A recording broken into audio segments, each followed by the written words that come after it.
Hi, I'm here today to share with you my review of the sonic boom, how sound transforms the way we think, feel, and vibe by Joel Beckerman. You heard that song, right? We've heard it thousands of times throughout our lifetime. It's used in commercials, movies, TV shows, before sporting events. It's ingrained in our culture. It's iconic and probably stuck in your head right this second. Did it spark an emotion? A memory? And that's what Beckerman calls a boom moment, precisely what his book is all about. I'm going to be completely honest. When I first started to read this book, I was skeptical. There's so many other important senses we have. Why is sound being highlighted as the most important one? Won't that make the rest of our senses jealous? Then, as time went on, and I started to pay attention to all the sound around me, warranted or unwarranted, it hit me. This guy's a genius. Beckerman states, the response to sound is central to the human psyche. It's essential to our humanity and day-to-day experiences. It frames every moment of every day. It shapes our moods, our preferences, and our personal collective histories. And it triggers memories and powerful emotional reactions and connections. And it does so invisibly. We experience boom moments all the time. For example, as I sat and I was writing out my thoughts about the book, thunder and rain hit pretty hard outside my window. Immediately, I felt two things. One, a tiny bit of fear. I'm a grown woman. Who would be thinking that I'd be afraid of thunder at my age? But that's exactly what Beckerman's talking about. Thunder is one of those sounds that elicited an emotion in me from my childhood. It immediately brought me back to being 4 or 5 and running into my parents' room the minute I heard that god-awful sound. And rain. Some people find the sound of rain to be rather soothing. Not me. I find it to be kind of depressing.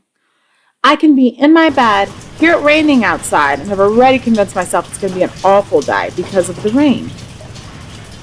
Julian Treasure, who's also an expert on sound, tends to agree with Beckerman. In one of his amazing TED Talks, he goes through how there are 4 ways that sound affects us. Physiologically, it affects your hormone secretion, your heart rate, etc. Psychologically, he states, music is one of the most important ways that affect our emotions. Cognitively, you cannot be bombarded with tons of sound and expect to be productive.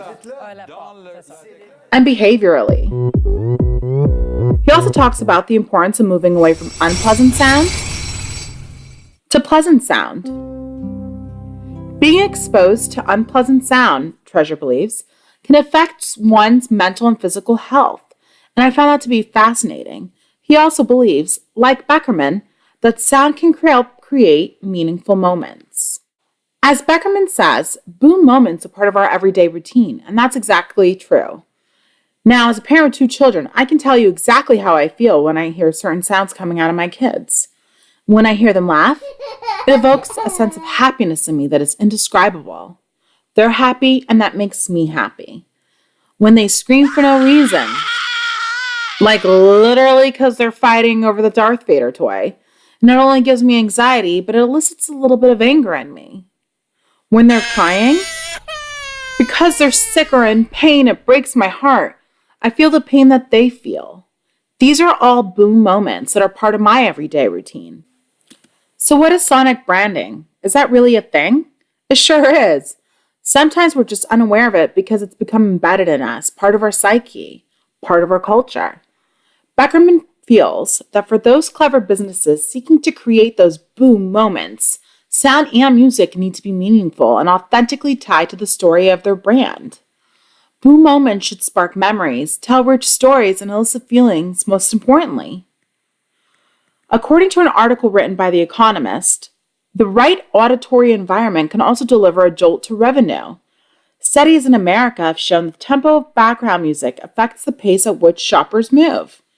Great music can lead to people spending more time in stores, so that's what they're more likely to buy something.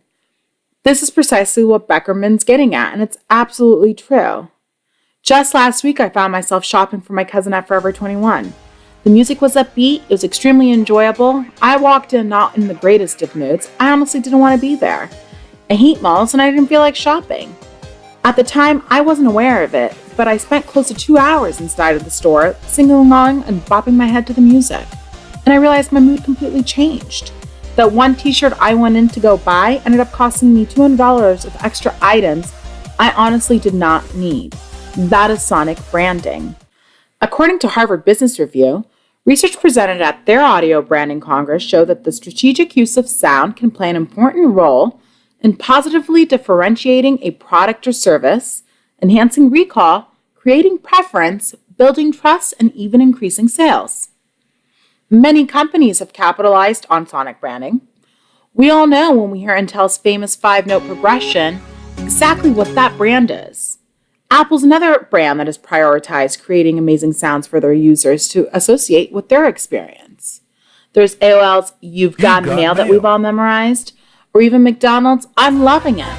Companies have now mastered the world of sonic branding. When companies build their sonic boom, it creates a full experience. Beckerman states, that's what this has been all about. Recognizing and harnessing sound for your business, your cause, or your personal life. When you understand, as you do now, how sound works in your brain, there's no denying the power of sound to instantly get your attention and make you feel real emotions, recall memories, and take action. I'd like to leave you with this. What boom moments have you had? What boom moments will you create? Well, get up and make it boom. Thank you for your time, and I hope that you enjoyed this review of the Sonic Boom. Buddy, you're a boy, make a